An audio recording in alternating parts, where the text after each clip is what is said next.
I'm Deep Mahaman and you're watching the Redmen TV. Yeah, let's not talk about international football for now. We're going to come on to talk about international football on the Friday football show. We're going to talk about how you make international football good, so do tune in for that on the redmentv.com. Of course. Multi-ball. Anytime, multi-ball. That was a fucking great advert. Right, okay, anyway, if you just joined us on YouTube, welcome. You've missed all kinds of rambling shit. Always entertaining, as ever. We're playing Newcastle. Premier League football's back. Chris, do you enjoy playing against Newcastle? Yeah, massively. Yeah. The shit, I hate them. I always say it, you say this every week. I don't care, they play with a stupidly back high line. Daniel Sturridge is going to have loads of space against them, I think.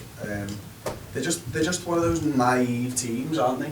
They just don't know how to defend. The thing for me, Steve, about Newcastle is it's not even about that. I think Chris is basically just setting himself up for a major fall by talking like that. But the thing, I just enjoy playing against Newcastle because they're always good games. There's very rarely is there a dull game against Newcastle United.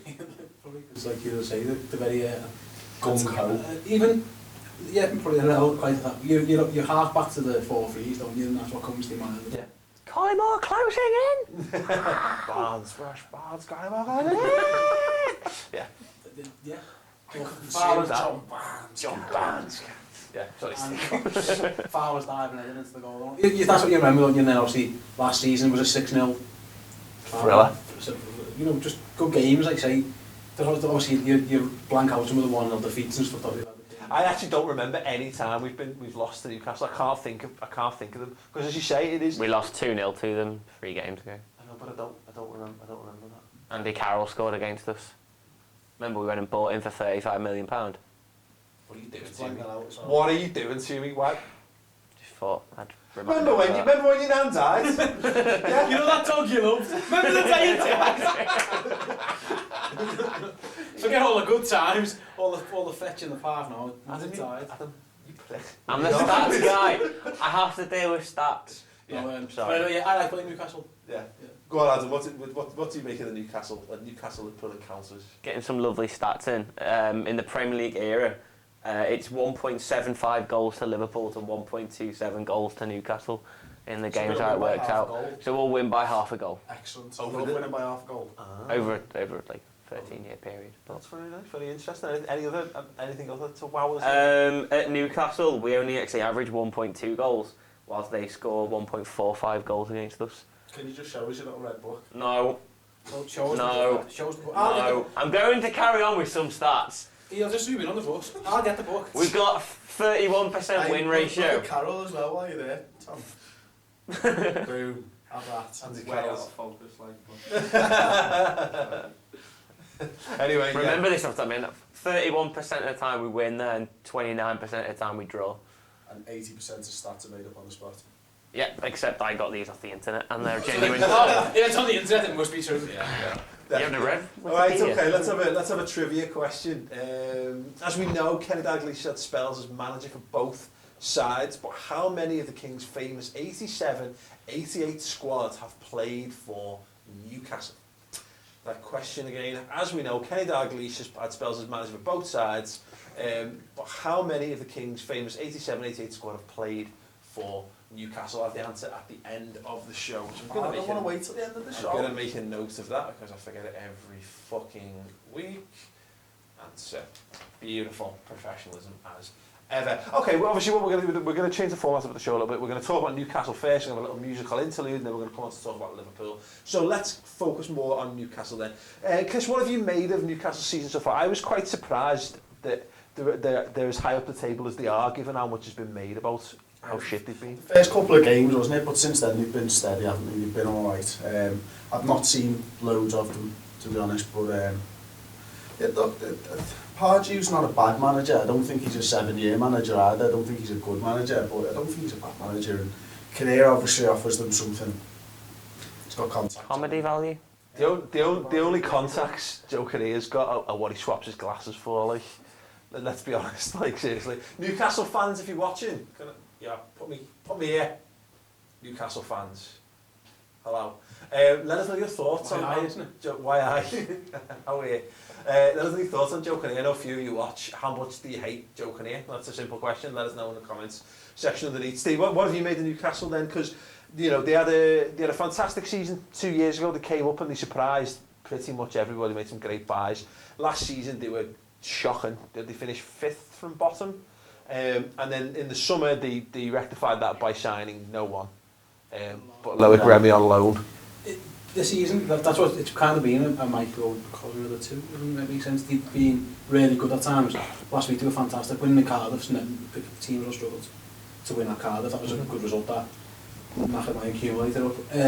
But then I watched them against Everton, and they were, for the first half, it was the worst I've ever seen a league team play since I can remember. They were just atrocious. So they have been up and down. What they've got, they've got Loic Remy, they've got Ben Arthur, they've got Johan Kabay. They've got some decent players, but mixed within that, they've just got some shambolic defending at times. And but is that like genetic? Is that coded into Newcastle football? Some teams you think of, and you think of, say, an Arsenal or Swansea, and you think, oh, they pass the ball at a team that pass. You think of Newcastle, and you think they can attack, but they're going to be shit at defence. I don't think they've ever really had a good defence after this.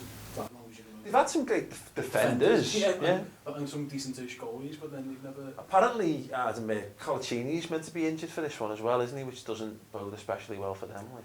Yeah, not really. Colaccini's probably their best defender, and he's not been that good this year so far. Like, homesick, isn't he? Well, he said he wanted to leave last year, didn't he? And they managed to somehow keep up. What could possibly have changed your mind? The thing when you look at Newcastle is they'll forever be a team where you'll go, oh, but they could cause an upset. And then one week they will, and Ben Arthur and Loic Remy this year will care and run and do the work, and then the next week Ben Arthur will not give a crap and will just walk around the pitch. Because for me, this year, as much as everyone raves about Ben Arthur, he doesn't look the player as he was physically last season or the year before. He looks slower, and having him out wide, he just doesn't look like he'll do much. I always think of Newcastle is there's always someone who scores goals. Even when the team's shite and they'll find someone who will score the goals. You go, Devon this year though, 0.9 goals a game. But Loic Remy, he's 5 on 5. Yeah, Remy's on 5 on 5, but the thing with him is he's another purple patch player. He'll hit a few, and then he'll tide off again, and then he'll come back. I think he's better than that. I like Loic Remy. He was the guy who basically convinced me that it was time Jamie Carragher to retire. When we were on the last game of the season, we was playing for QPR, and they had a 1-on-1 foot race. And I was like, and Carragher got to the end of it, and I thought, well done, Jamie. The last time you're ever going to have to do that. Enjoy your retirement. It looked like he was done after that, didn't he? Do you mind, like, you know, thinking back to like Shearer obviously long ago, and then you think, you went and got Demba Ba, and he was scoring goals. And then Cisse. Happy Cisse started scoring goals, and then from Cisse they now he's fell off a cliff really, hasn't he? What's happened to Cisse again? Newcastle fans, what has happened to Patrick Cisse? He's doing what Torres did. I can't get the ball, so I'll go out wide and chase after it. And he's just sucked out wide, and then he's useless out there because he can't cross. And he's got the yard when he's one-on-one with a defender, but to run past someone, come inside, and then go past someone else, he's not that type of player. He's a confidence player as well, yeah. Isn't he? Last season, when he was scoring those goals, was it the year before even that outrage? The one against Chelsea. From the edge of the box. He can't hit a barn door at the moment. Yeah, no, I know. But the thing is, though, this is the thing, and it goes back to you about talking about causing upsets. He's still got it in him, hasn't he? You know what I mean? So you can't. It's dead easy to go, he's fucking shit in. But we know he has the capability to cause defensive problems when he's on his day. But the question is whether he's going to be on his day. Again, Newcastle fans, let me know your thoughts on Patrick Cisse. I just think, when you think of them, I just think, I can see Remy scoring. I genuinely can against us, but I just don't see how they are going to stop Suarez and Sturridge. I don't think they will score against us, to be honest. I just can't think of any way. Well, you say that, but Sunderland scored against us and Palace scored. Yeah, Sunderland scored against us. Palace scoring against us was a ridiculous free kick we gave away on set pieces and possibly. But do it again. Remy thrives off of the ball being played through midfield and running onto it, and their midfield have been pretty average this year. They keep persisting with Tiote. I think the point you're making is that I don't fancy any team to score their standard goal against us. You know what I mean? You don't fancy teams to play their way through us and score some. But we look like a team capable of conceding the goal. Is the thing. Any corners or free kicks from out wide. Kabai's delivery is, and even around the box, if Lucas comes back and gives a Lucas foul away, Kabai is lethal around the box. His free kicks are really good. And then, but then on the flip side, I just don't see Colaccini, Wilkinson, and who's the other guy with the 2 names, I can't remember his name, the centre back. How they're going to stop Sturridge and so I just can't see how they do it. But then I think that of most Premier League defences, you know. That's true. We're blessed. We need to get Suarez out on Debussy. Yeah. Put Suarez out because Debussy, especially in the last game, you look at some of the goals and you just think, why are you there? Like the one where Henderson made the run all the way round, and I used to play right back, and you just like step up. Oh, you've not stepped up. And there's like, it's not even like it's a very quick, you know, ball behind the man, and he's not quite seen it. He's staring, going, he's about to play that pass. Oh shit! And steps up. He's quite a stupid footballer. You will watch a play and just as happening. Newcastle fans, we've had a few stupid fullbacks. Oh yeah, we've May or had may not have one on the books. We've got one off of you, you bastards.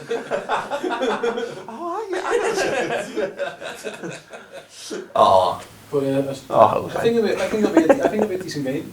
no, I definitely agree with that. Obviously, the big thing, though, I was doing my Newcastle research, which makes a change. They've apparently got a fan protest planned for before the game. Time for change. Are looking to protest against the ownership of Mike Ashley. It's been, I mean, Good owner for them. well, they're fucking. He's a mental owner for a mental club. The thing about Newcastle for years, they've been. And again, look, if you're a Newcastle fan, you disagree, feel free to fucking send abuse, but they've been a horrifically badly run football club for 20 years. As long as they've been in the Premier League era, they've been fucked from top to bottom. Fucking hilarious. Yeah, but you know what I mean? They've had least their owner turns up to the games. And Mike Ashley's just as fucking mad. Let's change the name of the fucking stadium to my fucking company for a bit. And back again. And I mean, see, the fact that Pardew's come out this week and basically said, like, you know, he doesn't understand football, and that's let us down. Great businessman. And to say that his emotions get the better of him. Yeah, and when he's upset, he does stupid things. Piston takes his top off. As you said, there's a man with a long contract. Yeah. He's not got a long contract. He's on 1 year rolling contracts for 8 years. Is that right? It takes out the joke of, oh, they've got Alan Pardew on an 8 year contract and he's shit, but it's still quite funny because he's not actually as good a manager as people think he is. Yeah. Yeah, well, I think he's just good. He's a standard, decent quality manager. And if you get him, like anything, you know, I think he had the team that he got close to Champions League football 2 years ago. He had a very good team that season, and I think a lot of, and I don't want to be disrespectful to him because he did a fantastic job that year. But sometimes you do have managers who, with the right tools at their disposal, can take a team to a certain level. Roy Hodgson. Would have been interesting to see what that squad would have done if they'd have sold Tiote for the 25 million they were apparently offered, because he's awful. He is so bad. And it was one of them. He had a couple of good years, and it was like you should offload him. Sell high. And you look at him now, and Ita, who they got off Coventry's, higher in the pecking order than him. It's mad, right? I thought he was a smashing player for a while. But no, it's very interesting to see what goes on with Newcastle. The thing is, if they get rid of Ashley, what then? You know, apparently they've said they've got no external debt, but he's pumped in something like, again, I might be making a figure, but it's something like 150 million to 200 million of his own money in there. So they do have debt. And if he ever decides he wants to take the club and fuck off, he's going to need that debt recovering on top of whatever fee he's selling the club for as well. Like, so, you know, sometimes you've got to be aware that the grass isn't always green. Without being horrible, he wants to buy a mid-table club in the North East. It's not in a horrible way, but you look at Everton. Everton have got a decent selling point. They've got a half-decent squad, and they've not been able to shift the club. So how are Newcastle going to shift it? I think Newcastle has got viability and making aware of it. The City, where they're the only team for a start. The support, although is outstanding. In terms of turning up, they're brilliant. When they're in there, sometimes the mood changes depending on where the boo boys come at the time. But then equally, I've seen some noise there, and they've got a ground that's massive and that they sell out. So there is money to be made off Newcastle. Oh yeah, definitely. It's just. I don't think it's a marketable brand in other countries, though, is it? No, but they've got enough.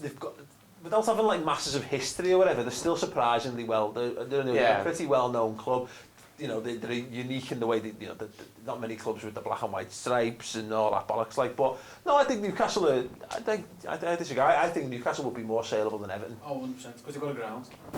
No, so really there is. They've got a massive stadium and that's where money is now.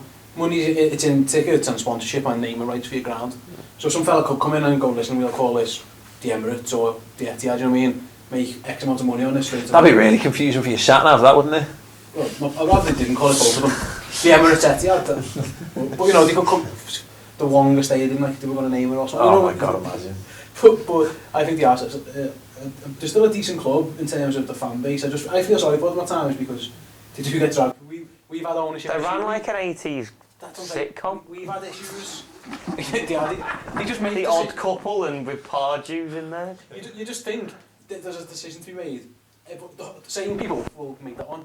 Newcastle owners, let's have a joke in here. There's usually a few beers in between that decision in there as well. So the whole thing, they provided us with a welcome respite from Luis Suarez dramas over the summer, didn't they? By just having Joe Kinnear just spout shit in the media periodically, which was fantastic. Kept me feeling good. So thank you, Newcastle, for Probably that. not a great advertisement for fan ownership either, is it? Let's be honest. Well, that's the Mike Ashley down point, isn't it? You know what I mean? He is a fan. He's got the money, the clout. But what Pardew said is he's a world class businessman. He's had nothing but success in what he's turned into in that. But it doesn't work that way in football, and he doesn't understand. And so, but you do wonder. You can't just put them up for sale all the time. Yeah. Well, who comes in? What are the guarantees of the people you're going to get in and going to do that? As I say, you've got to be wary of that. Better the devil, you know. Well, it's actually I want to talk about Cardiff. We're going to that's the Friday football show. So check that out. Oh God, Malcolm Mackay. That should be fun. Okay, we're going to have a little musical interlude, and then we're going to come back to talk about Liverpool because this is a Liverpool show ultimately. So yeah, we're going to have some music from the absolutely fantastic, and they don't sound like anything that the name would suggest, but check it out, Lady Orchid. Hi, we're Lady Orchid, and this is Libertine Dreams.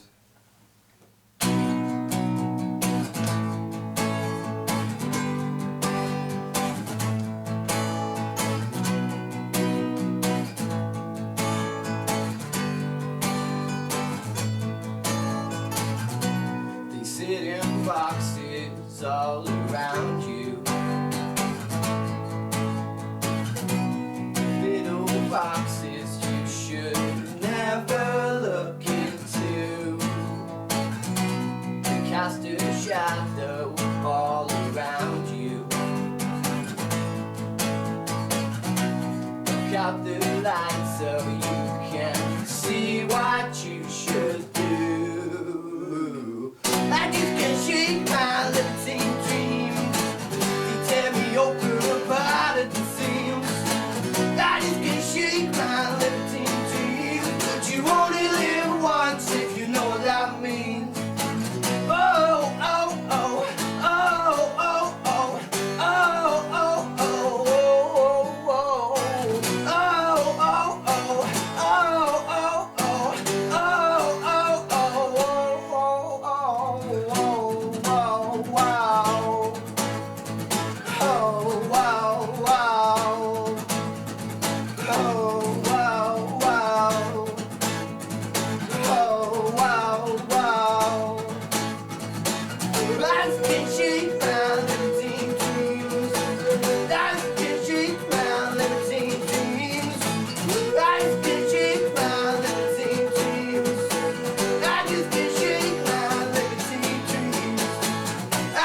shake my libertine dreams. They tear me open apart at the seams. I just can't shake my libertine dreams. But you only live once if you know what that means. I just can't shake my libertine dreams. They tear me open apart at the seams. I just can't shake my libertine dreams. But you only live once if you know what that means.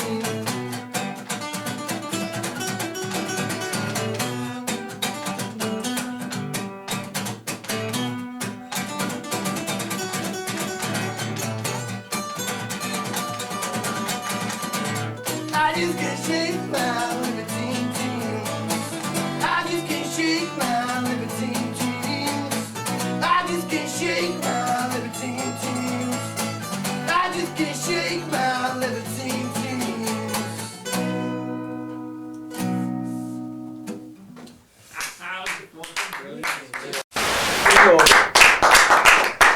Well, Lady Orchid in this instance are, as you've just seen, a two-piece musical act. They're actually looking for, I believe, a drummer and another member of the band based in Manchester. They've just moved over there. Like, so get in touch here at Lady Orchid UK on Twitter. Are phenomenal little act that way.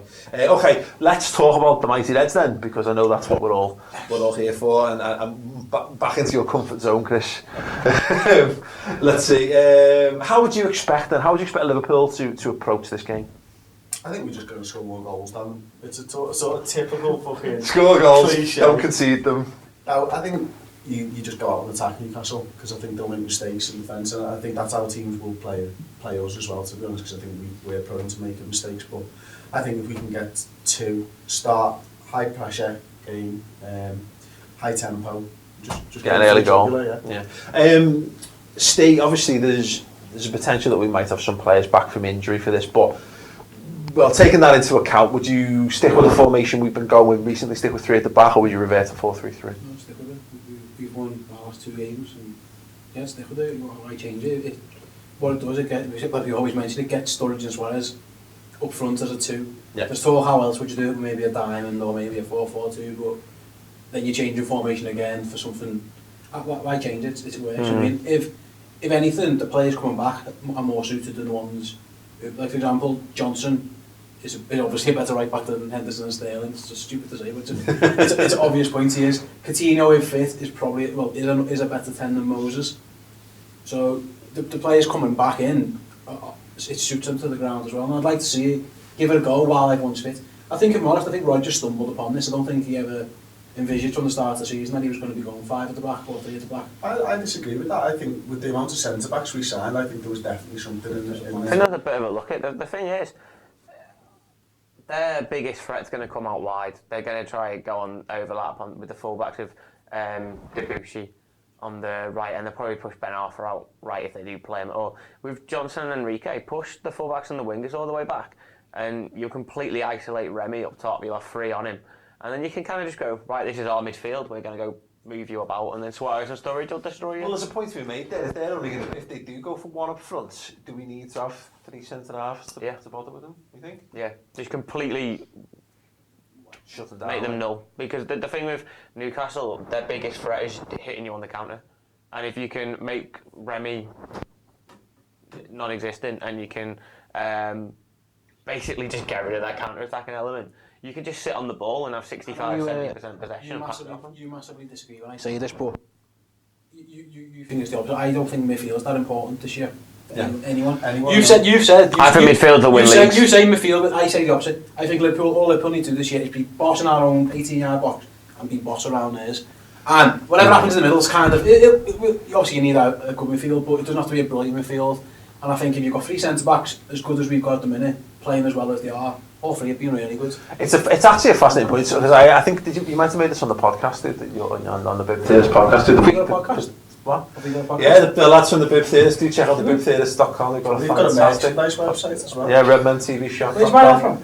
I didn't buy it. Do you ever not got it printed, lad? Got me merch. Redmen TV. You bought it from Redmen TV shop.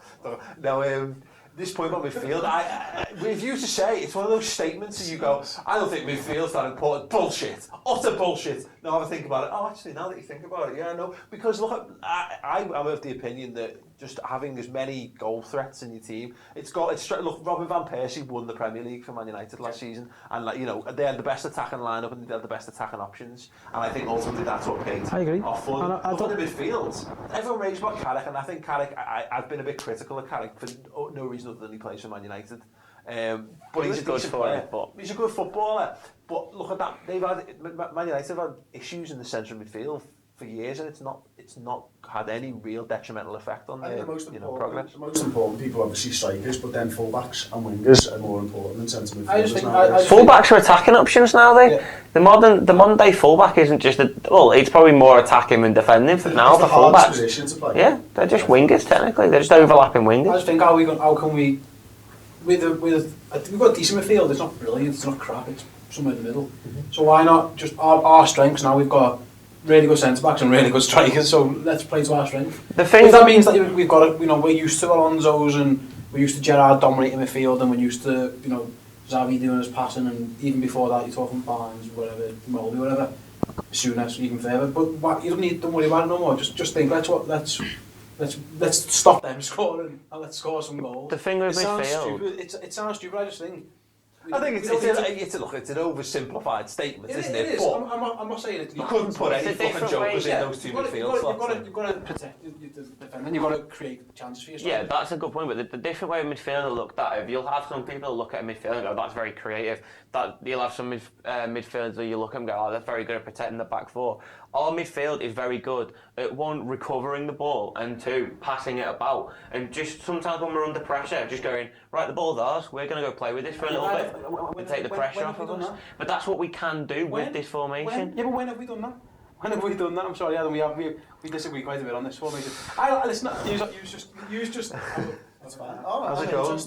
Yeah, I agree with that. I think we can do it. I don't think we have done it. When's the last time Liverpool passed the team to death? Swansea last year, 5-0. Last year? That's what I'm saying. This year, but I said last time, but we were on. But we haven't really played that well so far this year. We've not hit the top heights of what we can do. We've been by the standards we set in the second half last season. We've been shit. Oh, maybe this. And maybe we were sat second in the Premier League. Title challenge. I'm saying joint top. Joel's good. Is this what Liverpool are now? Is this what we are? Are we a good defensive team, average midfield, and a really good strike force? Is that what Roger wants us to be? Is that what we've evolved into? I don't think that's what he wants us to be, but I think he'll take it. I don't think if he gets points on the fucking board, he gives to be honest, if you were there when you're at Palace, when you were sitting behind him at Palace, he was bollocking the midfield, wasn't he? He was absolutely. He was livid at Henderson yards. I was not far from where you sit, and you could tell he was livid. But I just think how would I go and beat Newcastle? Easy. I don't think the defence is very good. So let's just keep Remy, like you said, keep Remy quiet. And just say to Sturridge and Suarez, yeah, use a decent use lot. But you need your midfield for that, because you need to be able to recycle it. Because if you say you're going down the left-hand side and you can't quite get an attack in, then you need to be able to bring it back and then start again. Yeah, but you need to sometimes bring it back to Henderson, bring it back to Gerrard, and just move it about the pitch, because you'll make openings with Newcastle, because they're quite ill-disciplined at the back. The difference is, Adam, you don't need a great midfielder to do that. No, you don't. You just need someone who's good on the ball. 2005 to recycle possession. I'm not saying midfield is a waste. not just not play 5-5. I'm just saying it's not. It probably isn't going to be. Where you say leagues, are we won in midfield? I really think they will. I just don't think. I think it's about personnel. I think if we had someone in the midfield with a bit more drive, if we had a Yaya or we had a Fernandinho. Well, maybe, but I'm not saying enough to say. But someone like that, I think it would make a bit more of a difference. But because we don't, I think with the way we're set up, I don't think it's as important. Whereas I think I agree with both sentiments in that respect. I think if we had a better midfield, if we got a Lucas Leiva back pre-Cruciate, and we had Steven Gerrard, it's 2006, 2007, you know what I mean? Then we'd have the best midfield in the world. Well, we did that one stage. When we had the song we were singing, and we didn't win anything. No. Yeah, but we played really nice football. So? Yeah, well, didn't. Yeah, some people this year were like, we want to play nice football, don't care about the results, and just look at me and just like, go away. I don't care about your opinion on that. I don't care if we're not going to be as pretty. That's the kind of point I'm making. I don't care if we don't recycle the ball from back middle. If Mignolet has to hoof it, or we have basically fuck tiki-taka if we just score goals. Let's just win. Let's be more proactive and try and win. And I think with those two up front, football's not a beauty pageant. Luke Chadwick played in it, remember him? Hey, leave him alone. Luke's obviously a nice character. You know who's dead good looking? You know who's dead good looking? I am Robin. Is he though? Chick magnet. He's balding, isn't he? I wonder if he's as selfish in bed as he is on the pitch. Like, I'm open, I am. It's my turn again. In the mirror. He delivers many facials. I'm sure I am doing that. Anyway, let us know your thoughts on how. So Newcastle. So Newcastle. Anyway, thanks very much for watching. If you enjoyed the RTV music this week, I say you can follow Lady over there at Lady Up UK as well. Gents, thanks very much for joining us. We're going to be on the subscriber shows this week on Thursdays.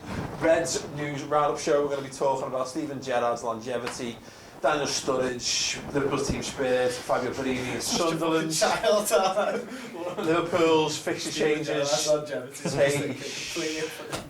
Sorry, Paul. Carry on with the show, please, mate. Tay Shearer, coming back from loan, and such Sterling go out, etc., etc. 2 more shows this week on the redmentv.com, free for everyone to check them out. Anyway, thanks very much for watching, and good night. Ta-ra.